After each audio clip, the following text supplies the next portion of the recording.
ونستغفره ونؤمن به ونتوكل عليه ونعوذ بالله من شرور أنفسنا ومن سيئات أعمالنا من يهده الله فلا مضل له ومن يضلله فلا هادي له وأشهد أن لا إله إلا الله وأشهد أن محمدا عبده ورسوله أرسله بالحق بشيرا ونذيرا وداعيا إلى الله بإذنه وسراجا منيرا أما بعد فإن خير الحديث كتاب الله وخير الهدي هدي محمد صلى الله عليه وسلم وشر الأمور محدثاتها وكل محدثة بدعة وكل بدعة ضلالة وكل ضلالة في النار أعوذ بالله من الشيطان الرجيم بسم الله الرحمن الرحيم وما آتاكم الرسول فخذوه وما نهاكم عنه فانتهوا وقال تعالى أيضا اليوم أكملت لكم دينكم وقال رسول الله صلى الله عليه وسلم عن عائشة رضي الله تعالى عنها قال رسول الله صلى الله عليه وسلم من أحدث في أمرنا هذا ما ليس منه فهو رد الحمد لله সমস্ত প্রশংসা সমস্ত প্রকার সমস্ত গুণকীর্তন সেই মহিয়ান গরিয়ান আল্লাহ সুবহানাহু ওয়া তাআলার জন্য যে আল্লাহ সুবহানাহু ওয়া তাআলা দীর্ঘ একটি সপ্তাহ পরে আজকের এই জুমার দিনে আজকের এই মুসলিমদের ঈদের দিনে আপনাকে আমাকে আযানের পূর্বে মসজিদে নিয়ে এসেছেন সেই জন্য আল্লাহ সুবহানাহু ওয়া তাআলার দরবারে সকলেই শুকরিয়া জ্ঞাপন করি সকলেই বলি আলহামদুলিল্লাহ আর শুকরিয়া জ্ঞাপন করি যে আল্লাহ সুবহানাহু ওয়া তাআলা দুনিয়ার যত নিয়ামত রয়েছে সমস্ত নিয়ামতের ঊর্ধ্বে সুস্থতা আপনাকে আমাকে সুস্থতা দান করেছেন যে আল্লাহ সুবহানাহু ওয়া তাআলা আপনাকে আমাকে গল্পগুজব থেকে বিরত রেখেছেন আপনাকে আমাকে ওই সমস্ত কর্মব্যস্ততা থেকে খারেজ রেখেছেন যে কর্মব্যস্ততা জুমার দিনকে ভুলিয়ে দিতে পারে আল্লাহ সুবহানাহু ওয়া তাআলা ওই সমস্ত অসুস্থতা থেকে সুস্থতা দান করেছেন যে অসুস্থতা বিছানায় আপনাকে শুয়ে রাখতে পারে অথবা হসপিটালের বেডে শুয়ে রাখতে পারে এমন সব অসুস্থতা ব্যস্ততা যত রকমের ব্যস্ততা রয়েছে সমস্ত ব্যস্ততা থেকে আপনাকে আমাকে খালেস রেখে বিরত রেখে তার হুকুম দুরাকাত জামাত সালাত আদায়ের সাথে আপনাকে আমাকে মসজিদে নিয়ে এসেছেন সেই জন্য সেই রবের কাছে সকলে শুকরিয়া জ্ঞাপন করে সকলে বলি আলহামদুলিল্লাহ দরুদ বর্ষিত হোক সে নবীর উপর যে নবী আপনার কাছে আমার কাছে একমাত্র মনোনীত ধর্ম যে ধর্মের উপর অন্য কোনো ধর্ম টিকতে পারে না যে ধর্মের সাথে অন্য কোনো ধর্ম দাঁড়াতে পারে না এমন আপনার রবের কাছে মনোনীত প্রশংসার ধর্ম, যেটা একমাত্র ধর্ম ইসলাম, সেই ইসলামের পরিপূর্ণ দাওয়াত আপনার কাছে আমার কাছে জনাবে মুহাম্মদুর রাসূলুল্লাহ সাল্লাল্লাহু আলাইহি ওয়াসাল্লাম পৌঁছে দিয়েছেন। সেই জন্য তার উপর দরুদ পাঠ করি। সকলেই বলি আল্লাহুম্মা সাল্লি আলাইহি আল্লাহুম্মা বারিক আলাইহি। সম্মানিত মুসল্লিরা, আজকে যে বিষয়টি নিয়ে দুই চারটি কোরআন এবং সুন্নাহর আলোকে কথা বলবো, সেই বিষয়টি একজন মুসলিমের জন্য খুবই গুরুত্বপূর্ণ একটি বিষয়। যে বিষয়টি সম্পর্কে আমরা অনেকেই জানি, কিন্তু হয়তো সেটার মধ্যে ভুল যে বিষয়গুলো সেগুলোই আমরা জানি, সঠিক থেকে আমরা দূরে ছিটকে পড়েছি। সঠিকগুলো আমাদের সমাজ আমাদের সামনে নিয়ে আসতে চায় না। তেমনই একটি বিষয় নিয়ে আজকে জুমার খুতবা চয়ন করেছি। দু চারটি কথা বলবো ইনশাআল্লাহ। আজকের খুতবার বিষয়বস্তু হলো শবে বরাতের নামে বিদআত ও সুন্নাহ আমলসমূহ। যখনই আপনার কাছে শবে বরাত নামটা আমি মুখে উচ্চারণ করলাম, আপনার মনে পড়ে গেল এটা শাবান মাস। আর যেহেতু শাবান মাসের পূর্বে শবে বরাতের কথা বলা হচ্ছে, তাহলে সেটা আর বেশি দূর নয়, সেটা খুবই নিকটে, খুবই কাছে রয়েছে। সম্মানিত দিনী ভাই, শবে বরাত নামে আমাদের উপমহাদেশে যেটাকে আমরা উদযাপন করে থাকি, যেটাকে আমরা পালন করে থাকি আনুষ্ঠানিকতা ভাবে, সেই শবে বরাত এটা আল্লাহর রাসূলের ভাষায় হচ্ছে নিসফ শাবান, অর্থাৎ শাবান মাসের অর্ধেক। শাবান মাসের অর্ধেক সময়টাতেই আমরা যে উৎসবটা করে থাকি, যে দিনটাকে, যে রাতটাকে আমরা উদযাপন করে থাকি, সেটাতে আমাদের উপমহাদেশে যেটাকে আমরা নামকরণ করে থাকি শবে বরাত হিসাবে। সে বিষয়ে কোরআন এবং সুন্নাহ কি বলে, সে বিষয়ে আল্লাহ এবং তার রাসূল কি বলে এবং তার সাহাবা কেরাম কি বলে গিয়েছেন, কোনটা করা যাবে, কোনটা আমাদের ছেড়ে দিতে হবে, সে সম্পর্কে আজকের জুমার খুতবায় দু চারটি কথা বলবো ইনশাআল্লাহ। সম্মানিত দিনী ভাই, আমি শুরুতে পবিত্র কালামুল্লাহ থেকে দুটি আয়াত এবং আল্লাহর রাসূল সাল্লাল্লাহু আলাইহি ওয়াসাল্লামের বাণী থেকে একটি মাত্র বাণী পাঠ করেছি। সম্মানিত দিনী ভাই, আমরা শুরুতেই জানবো যে শবে বরাত এই শব্দটা কি। এই শব্দটা কি আদম রাসূলের মুখ থেকে বের হওয়া কথা, নাকি আমরা বানিয়ে নিয়েছি? সম্মানিত দিনী ভাই, সব শব্দটা যদি আমরা উর্দু এবং ফার্সির দিকে লক্ষ্য করি, তাহলে সব শব্দের অর্থ হচ্ছে রাত। যেখানে আরবি শব্দের দিকে যদি আমরা লক্ষ্য করি, সেখানে সব নামে কোনো শব্দই হয় না। তাহলে বারাত, বারাত শব্দের অর্থ উর্দুতে অথবা ফার্সিতে সেটার অর্থ দাঁড়ায় মুক্তি, অর্থাৎ শবে বরাত এর অর্থ হচ্ছে মুক্তির রজনী। যেটাকে রাসূলের দিকে যদি আমরা লক্ষ্য করি, যে আল্লাহর রাসূল কি এখন বলেছে কখনো যে মুক্তির রজনী, এটা কি আল্লাহর রাসূলের মুখের থেকে বের হওয়া কোনো কথা কিনা? তাহলে আমরা রাসূলের কোনো কথার মধ্যে, সাহাবা কেরামদের কোনো কথার মধ্যে এমন শব্দ পাই না যেখানে আল্লাহর রাসূল সব শব্দ ইউজ করেছেন। তবে আল্লাহর রাসূল যেটা ব্যবহার করেছেন সেটা হচ্ছে নিসফুশ শাবান, অর্থাৎ শাবানের অর্ধেক রজনী।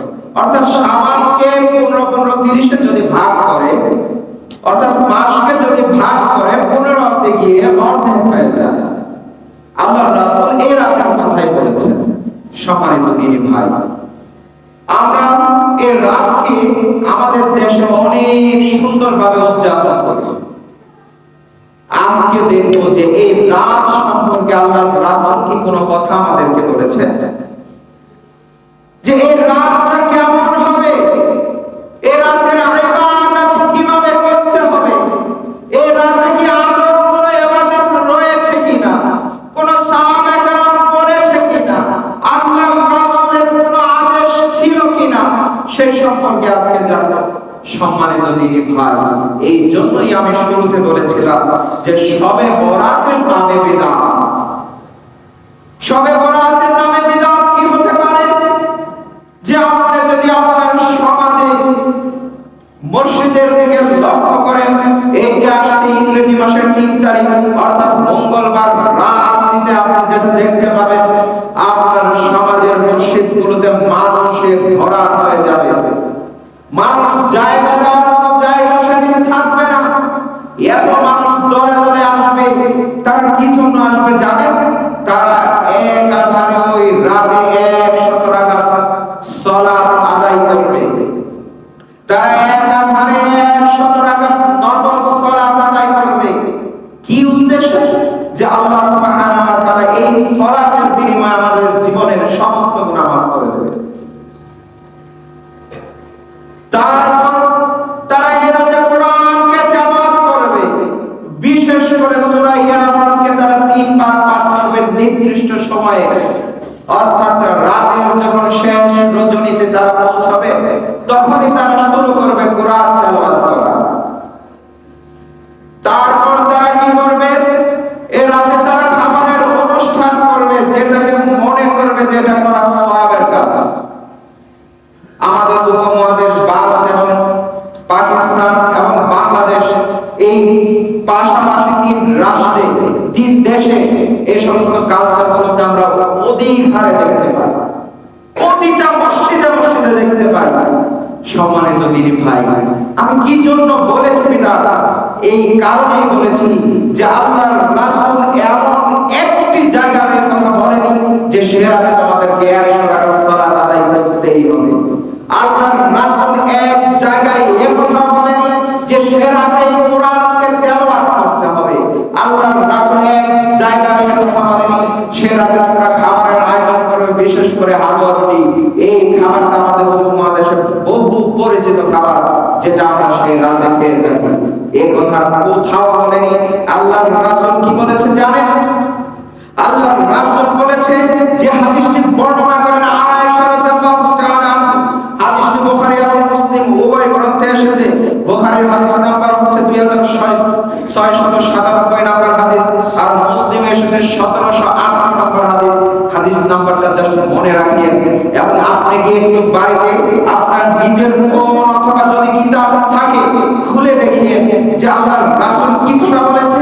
হাদিসটি বর্ণনা করেন আয়েশা রাদিয়াল্লাহু তাআলা আনহা, যিনি বলেন, মান আহাদাসা বি আমরুনা হাযা মা লাইসা মিনহু ফাহুয়া রাদ্দুন।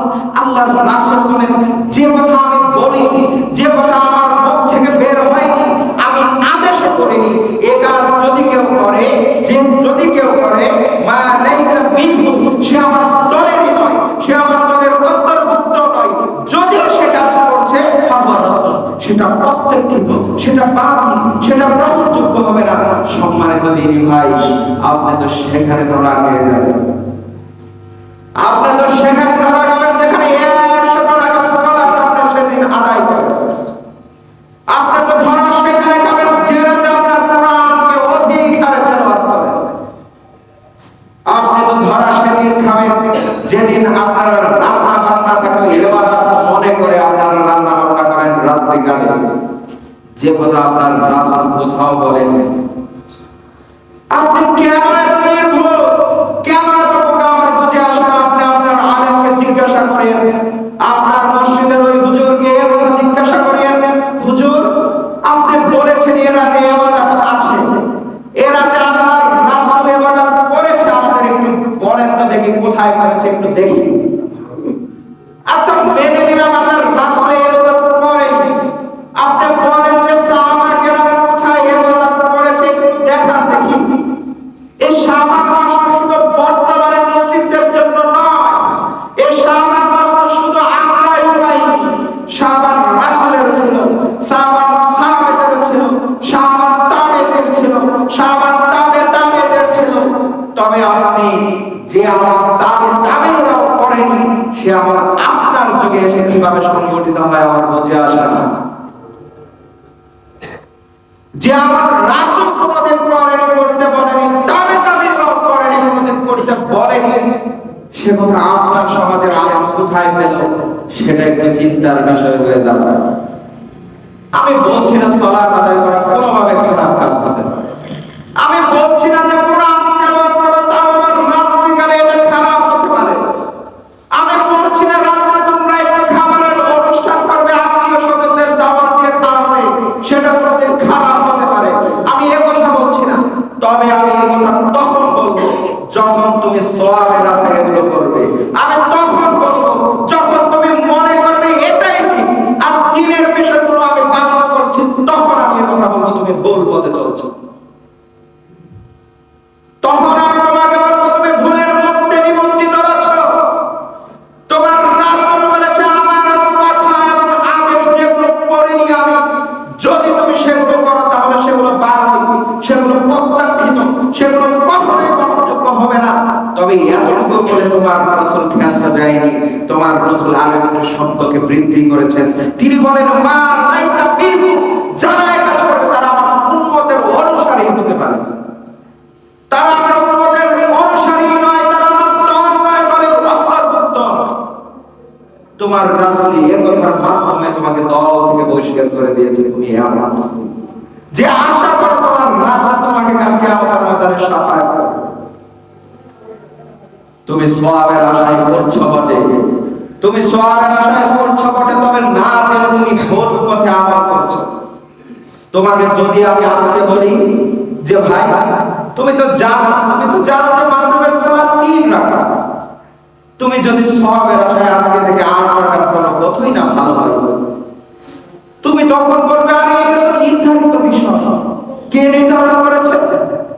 আমার রাসূল স্পষ্টভাবে বলে দিয়েছে যে মাগরিবের সালাত 3 রাকাত ফরজ সালাত, এর বেশি তো করা যাবে না।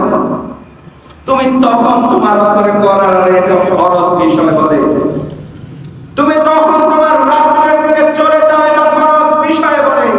অথচ ওই মিথ্যাবাদী যারা যারা মনে করে তাদের রাসূলের দিনের মধ্যে তারা নতুন কিছু ঢুকিয়ে দেবে, যারা মনে করে তাদের রাসূলের দিনের মধ্যে নতুন কিছু ঢুকালে আল্লাহর রাসূল এবং আল্লাহ সন্তুষ্ট হবে, তাদেরকে তুমি কেন জিজ্ঞাসা করো না যে আমার রাসূল কি আমার কোনদিন করেছে? আমার সাহাবা کرام যারা ছিল, যারা জান্নাতের সুসংবাদ প্রাপ্ত সাহাবা کرام ছিল, যারা ওলামায়ে রাশিদিন ছিল, তারা কি এই কাজ কোনদিন করেছে?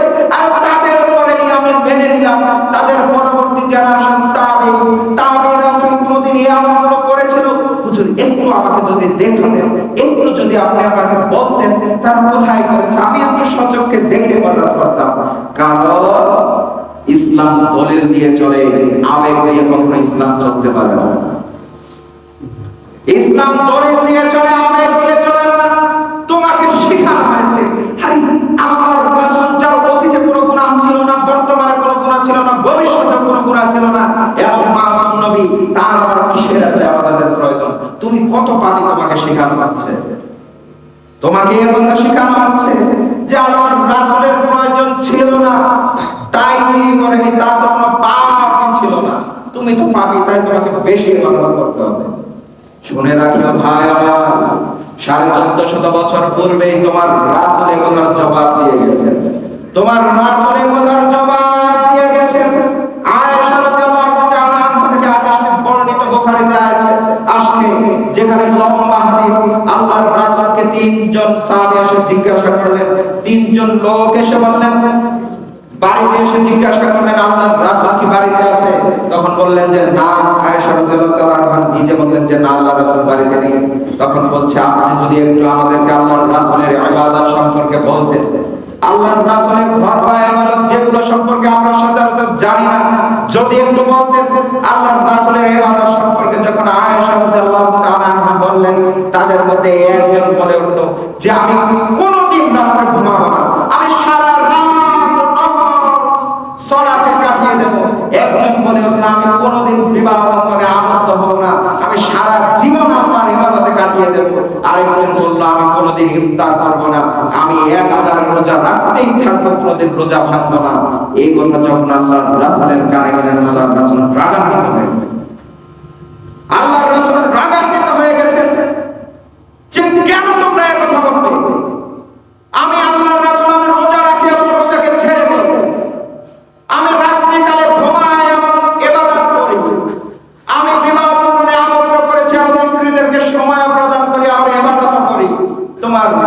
সেদিনই এ কথার মীমাংসা করে দিয়েছে যা তোমাকে বর্তমানে ভুল শেখানো হয়। তোমার রাসূলের চেহারা লাল হয়ে গিয়েছিল রাগে, যে কথা কিভাবে মানুষ করতে পারে। তাদের রিজন কিন্তু ছিল একটাই, যে আল্লাহর রাসূলের সমস্ত গুনাহ আল্লাহ ক্ষমা করে দিয়েছে, তার জন্য হয়তোবা অল্প আমলে যথেষ্ট, আমাদের তো অল্প আমল করলে চলবে না। তারাও তোমার মতো এই কথাই বলেছে। আল্লাহর রাসূল কিন্তু বলেছে যে অল্প আমলে নাজাতের জন্য যথেষ্ট। তোমাকে বলেনি তোমার উপর জুলুম ইসলাম কোনোদিন করে না। যদি তোমার উপর জুলুম করতো ইসলাম, তাহলে তুমি মনে করতে যে ইসলাম কতটা যে কঠিন, তুমি বুঝতে পারতে ইসলাম কতটা যে কঠিন। যদি তোমার উপর ইসলাম এরকম জুলুম করতো, তোমাকে হজ্জে যেতেই হবে। তুমি মুসলিম ঘরে জন্মগ্রহণ করেছো, তোমাকে হজ্জে যেতেই হবে। তুমি গরিবের ঘরের সন্তান, তুমি তখন বুঝতে পারতে যে হজ্জে যাওয়া কতটা যে কঠিন। যদি তোমাকে বলা হয় তোমাকে কুরবানি করতেই হবে, তুমি মুসলিম, তোমাকে কুরবানি দিতেই হবে। তুমি গরিবের ঘরের সন্তান, তুমি বুঝতে বছরে একবার কুরবানি দেওয়া কতটা কষ্টের। তোমাকে ইসলাম কোনোদিন জুলুম করেনি, কোনোদিন তোমার উপর চাপিয়ে দেয়নি। ঠিক তদরূপ তোমার সমাজের কিছু আলেম তোমার উপর চাপিয়ে দেয়। তোমাকে বোঝানো হয় তুমি তো সালাত আদায় করোই না, তুমি তো ভালো কাজ করতে পারোই না, তুমি তো আল্লাহর ঘরে একদিন আসোই না। সে সুযোগ গ্রহণ করেছে যে তুমি যেহেতু আসোই না, তোমার গোটা বছরের সালাতকে এই রাতে তোমার পরিপূর্ণ করতে হবে এবং গোটা বছরের জন্য তোমার রবের কাছে তোমাকে ক্ষমা চাইতেই হবে। তোমাকে এই রাতেই চাইতে হবে, তা নয়তো তোমার রব তোমার ডাক শুনবে না। তোমাকে এরকমটা বোঝানো হয়েছে, তুমিও মনে করলে আরে সারা বছর ইবাদত করিনি, এক রাত যদি কষ্ট করি আর সারা বছরের ইবাদত যদি হয়ে যায়, তাহলে আর এতে কিসের সমস্যা রয়েছে? আরে একটু ভালো লাগলো, দামি পাঞ্জাবি পরলাম, সুন্দর পারফিউম গায়ে মাখলাম, মসজিদটাকে আলো সজ্জিত করা হয়েছে। আরে মসজিদে মানুষের সমাগম খুব বেশি, আরে এর পরে আবার হালুয়া রুটিও খাওয়ানো হবে, তাহলে যে গেলে সমস্যাটা কোথায়? তোমাকে আমি বলছি ভাই, তোমাকে যে রাতের হাদিসটা শোনানো হয় যে আল্লাহ সুবহানাহু ওয়া তাআলা এর রাতে আসমানের প্রথম আসমানে নেমে আসে, যে হাদিসটি তোমাকে শোনানো হয়, হাদিসটি জাস্ট কিঞ্চিত ঘুরিয়ে দিয়েছে। সেখানে অল্প একটু চুরি করা হয়েছে, সে ঘুরিয়ে এটাকে নিসফ শাবান অর্থাৎ শাবান মাসে ঢুকিয়ে দিয়েছে। অথচ তোমার রাসূল বলেছে প্রতি রাতেই তোমার রব প্রথম আসমানে নেমে আসে, এবং তুমি যদি শেষ রজনীতে ওঠে তোমার রবের কাছে তুমি চাও, তোমার রব তোমার প্রতিটা দোয়া কবুল করবে। সুবহানাল্লাহ। তোমার রব তোমাকে কত সুযোগ দিয়েছে, তুমি গোটা বছর ইবাদত করনি, তুমি ধরে রেখেছো ওই রাতেই ইবাদত করব। ভাই আমার ভুল বুঝেছো তুমি। তোমার রব প্রতি রাতেই তোমাকে ডাকে, তোমার রব চায় যে প্রতি রাতেই তুমি তার কাছে ক্ষমা চাও, তোমার রব চায় যে প্রতি রাতেই তুমি তার কাছে চাইবে, সে তোমাকে ক্ষমা করে দেবে। তোমার রব তো বলেনি বছরে একদিন মাত্র তোমার রব শেষ আসমানে নেমে আসে আর বাকি কোনো দিন আসে না, এ কথা কোথাও বলেনি, তোমার রাসূলও বলেনি। তোমার ওই হুজুরকে তুমি জিজ্ঞাসা করিও, তুমি তাকে কেন জিজ্ঞাসা করো না? তুমি যখন কোনো জমি কিনতে যাও, তখন তোমার প্রয়োজন পড়ে দলিলে, তখন তোমার প্রয়োজন পড়ে লোকজনের, তখন তোমার প্রয়োজন পড়ে এমন উকিলের যে জমি সম্পর্কে খুব ভালো জানে, যে জমি সম্পর্কে তোমাকে ভালো ধারণা দিতে পারে।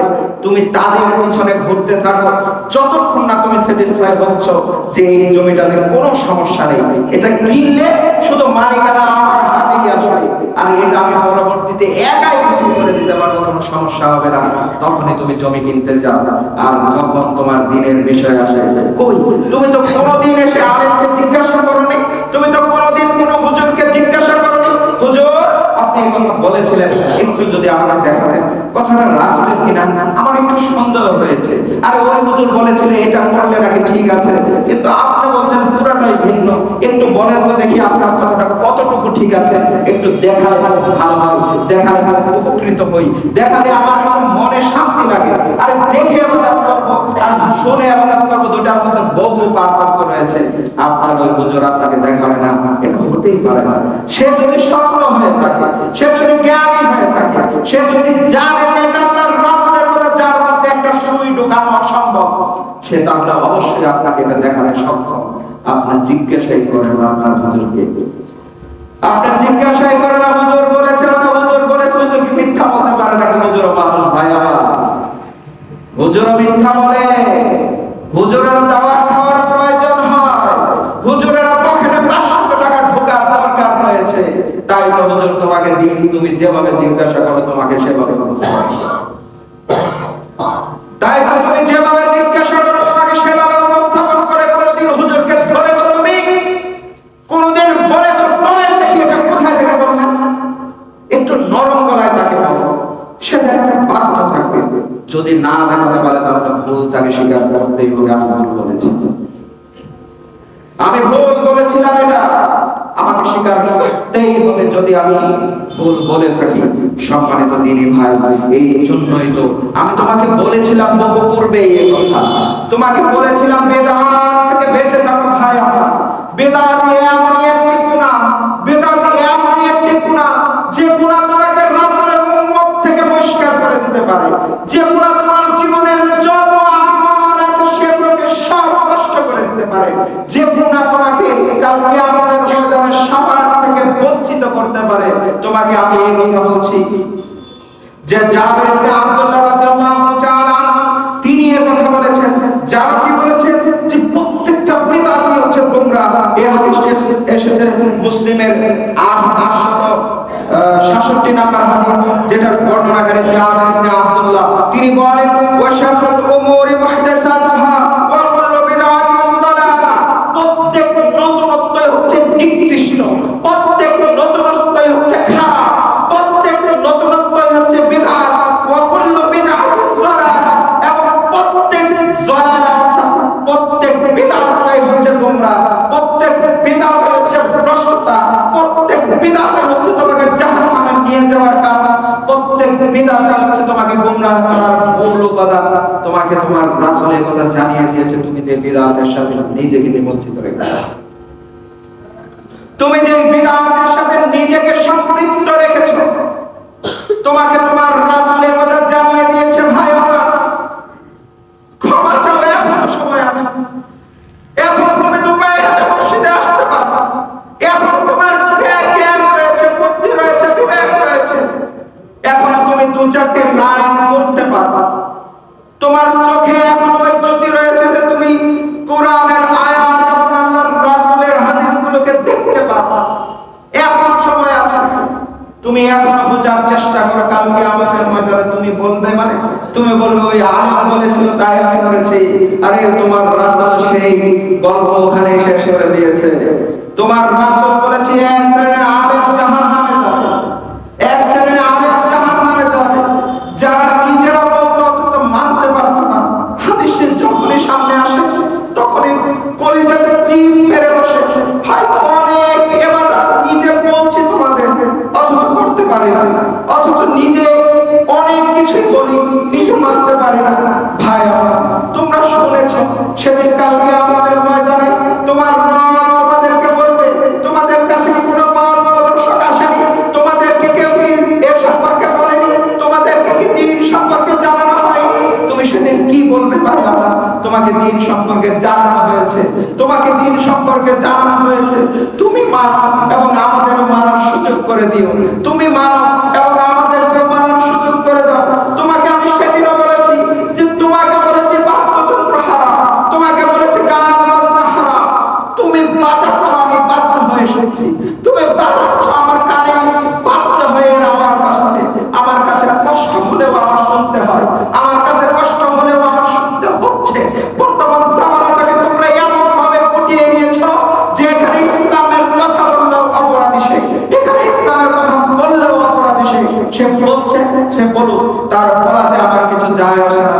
ভাই আমার, তুমি তোমার রবের কাছে সেদিন ভিক্ষে চাইবে, তুমি তোমার রবের কাছে সেদিন বলবে রব্বির জিউনি, রব্বির জিউনি, হে আমার রব, আমাকে একবার দুনিয়াতে পাঠাও, একবার আমাকে দুনিয়াতে পাঠাও।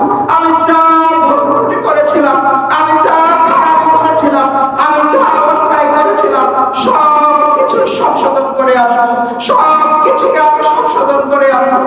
রব্বির জিউনি, একবার আমাকে পাঠাও। তোমার তোমার রব সেদিন বলবে একটি বারের জন্য তোমাকে দুনিয়াতে পাঠানো হবে না, তোমাকে আর একটি বারের জন্য সুযোগ দেওয়া হবে না, তোমাকে আর কোনোদিন দুনিয়াতে পাঠানো হবে না। তোমাকে সুযোগ দিয়েছিলাম 60 বছর, 70 বছর, 80 বছরের জীবন তোমাকে আমি দিয়েছি। সেই 60 বছর 70 বছর তোমার রবের বিরুদ্ধচারণ করে তুমি মৃত্যুবরণ করেছো, তোমার রাসূলের বিরুদ্ধচারণ করে তুমি মৃত্যুবরণ করেছো। আরে তোমার রব কি বলেছে জানো? তোমার রব সূরা হাশরের 59 নম্বর সূরা হাশরের 7 নম্বর আয়াতে তোমার রব এই কথা বলে দিয়েছিল। তোমার রব বলেছে ওয়ামা আতাকুমুর রাসূলু ফাখুযুহু ওয়ামা নাহাকুম আনহু ফান্তাহু। তোমার রব বলেছে তোমার রাসূল যা কিছু নিয়ে এসেছে সেটাকে তোমরা আঁকড়ে ধরিও, তোমার রাসূল যেটাকে নিষেধ করেছে সেটাকে তোমরা বর্জন করে দিও। তুমি তো এই কাজ করতেই পারো না, তোমার রাসূলের আদেশ তো তোমার ভালোই লাগে না। আর তোমার রাসূলের আদেশ তো 1400 বছর পূর্বের আদেশ, সেই আদেশ কি বর্তমান জামানার সাথে যায় নাকি? তুমি নাকি আপডেট হয়েছো, তুমি নাকি বর্তমান ডিজিটাল লের ছোঁয়া তুমি পেয়েছো, তাই তোমার রাসূলের কথা তোমার পছন্দ হয় না। ভাই আমার, তুমি মনে রাখো তোমার রাসূল 1400 বছর পূর্বেও সে ডিজিটালে ছিল। তোমার রাসূল 1400 বছর পূর্বে যে কথা বলেছে তুমি কেন দেখো তার দিকে? তোমার রাসূলের কোন ভবিষ্যৎবাণীকে উল্টাতে পারে কি? তোমার রাসূলের কোন ভবিষ্যৎবাণী বর্তমানের সাথে মিলে যায় না?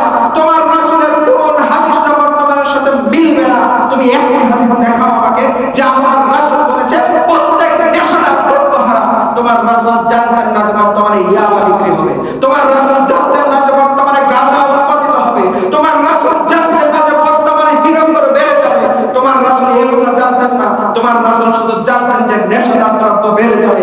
তোমার রাসূল এই জন্য শব্দের প্রথমে প্রত্যেক কুল্লু শব্দ ব্যবহার করেছে। কুল্লু খামরিন, প্রত্যেক মদীয় বস্তু অর্থাৎ প্রত্যেক নেশাদার বস্তু হারাম। তোমার রাসূলের ওই ভবিষ্যতের হাদিসগুলোকে তুমি দেখো না কেন? তুমি পূর্বের হাদিসের দিকে কেন লক্ষ্য করো না? যে তোমার রাসূল যা বলেছে সেটা বর্তমানের সাথে মিলতেই হবে, যদি মিলে যায় সেটাই তোমার রাসূলের হাদিস। তুমি কেন এভাবে চিন্তা করে দেখো না তোমার রাসূলের কোন এমন কথা রয়েছে যেটা এই বর্তমানের সাথে মিলবে না? তোমার রাসূল তো বলেছে জাহিলি যুগের নারীদের মতো নিজেদেরকে প্রদর্শন করিও না, এটা নারীদেরকে বলেছে তোমার রাসূল। আর বর্তমান সমাজে তুমি তাকিয়ে দেখো না, তোমারই তো বোন হয়, তোমারই তো স্ত্রী হয়, তোমারই তো মেয়ে হয়, তোমার একটু কি কষ্ট লাগে না? তারা নির্লজ্জতার মতো তারা রাস্তায় নেমে গিয়েছে। তারা এমন পোশাক পরে, তারা এমন পোশাক পরে যেটা পরার চাইতে না পরাটাই উত্তম। আরে পাগল বলে একটা হয়ে রাস্তায় বসে থাকে, তুমি ওই পাগলের দিকে তাকাও না ওই নজরে যে পাগল লেংটা হয়ে আছে, তার দিকে কি বা তাকাবো?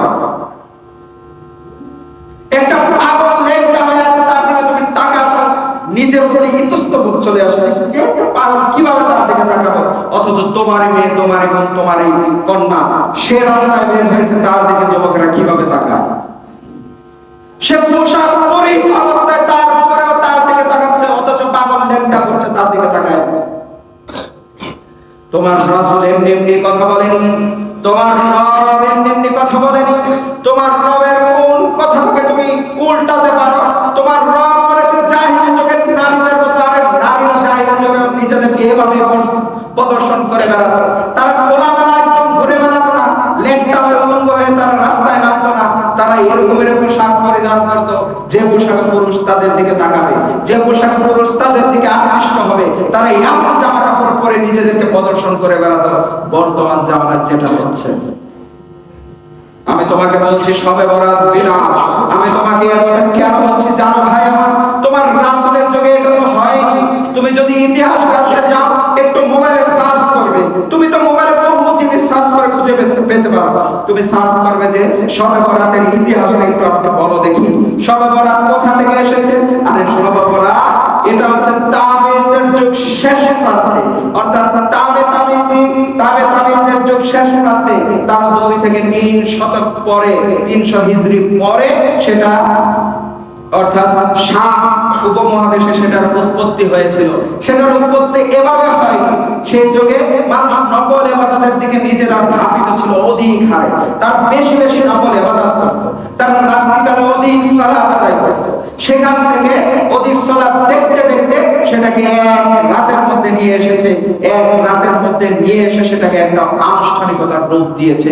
আর ওই আনুষ্ঠানিকতা বর্তমানে যেটা তুমি করে থাকো, তুমি ইতিহাস লম্বা ইতিহাস রয়েছে, তুমি একটু খুঁজে দেখিও তো।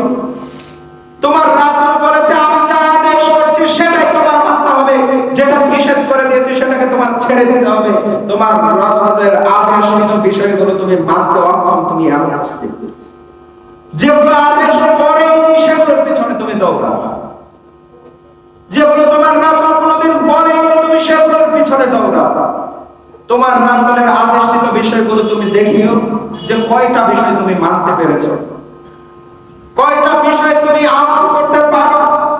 একটা আদেশিত বিষয়গুলো দেখো না কেন, তুমি কেন এভাবে দুর্বল জাল হাসান এমন হাদিসের দিকে তুমি তাকাও যেগুলো মতানক্যতে ভরা রয়েছে, যেগুলো কেউ বলেছে করা যাবে, কেউ বলেছে করলে গুনাহ হবে, কেউ বলেছে করাই যাবে না। কেন তোমার সেগুলোই করতে হবে? তুমি কেন তার দিকে তাকাও না যেগুলো সম্পর্কে কেউ কোনোদিন কথা বলেনি যে আমল করবে, এটা করলে তোমার রাসূলের আমল হবে, এর বিরুদ্ধে কেউ কোনোদিন কথা বলেনি। তুমি যত দুর্বল জাল জয়ীফ হাদিস রয়েছে সেগুলোর পিছনে ছুটে পড়ো। তোমার হায়াত খুবই অল্প, 60-70 বছর। আমি বহু পূর্বেও তোমাকে বলেছি যে এমন কোন মাযহাবের অনুসারী নেই, এমন কোন মাযহাবের অনুসারী নেই যে তারা বলতে বাধ্য হবে যে সহিহ বুখারীতে কোনো ভুল হাদিস নেই, সহিহ বুখারীতে কোনো জাল হাদিস নেই, সহিহ বুখারীতে কোনো ভ্রান্ত কথা নেই, সহিহ বুখারীতে কোনো রাসূলের কথা বা অন্য কারো কথা নেই। এমন কোন মাযহাবের অনুসারী নেই যে সে কথা বলবে না। সে হানাফি হোক, শাফিঈ হোক, হাম্বলি হোক, মালিকি হোক, সে যাই হোক না কেন, তার বলতে বাধ্য যে সহিহ বুখারীতে কোনো জাল জয়ীফের কোনো জায়গাই হয়নি। তাহলে তোমাকে আমি বহু পূর্বে বলেছিলাম সহিহ বুখারীকে যদি তুমি আঁকড়ে ধরো তোমার 60 বছরের জীবন কম পড়ে যাবে, তোমার 60 বছরের জীবন কম পড়ে যাবে তুমি যদি হাদিসের আমল করতে শুরু করো। আরে আমি তোমাকে অতটা বলিনি, তুমি 4টি অধ্যায় যদি আমল করতে থাকো তোমার 60 বছরের জীবন পার হবে। তোমাকে কে বলেছে যে মানুষের বানোয়ার হাদিস, মানুষের বানোয়ার কথা, জাল জয়ীফ হাদিসের দিকে এতটা ধাবিত হতে? ভাই আমার, সংশোধন হও। আর বর্তমানে আমাদের দেশে যে বিদআত সম্প্রচার অধিক হারে বেড়ে গিয়েছে, সেই রাত্রেই তোমাকে কবরস্থানে আসতে হবে, সেই রাত্রেই তোমাকে তোমার বাবা মায়ের জন্য দোয়া করতে হবে।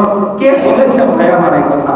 কোথাও যদি দেখাতে পারো যে তোমার রাসূল বলেছে, তাহলে আর কি বলবো আমি, আমার বলার কোনো ভাষা নেই।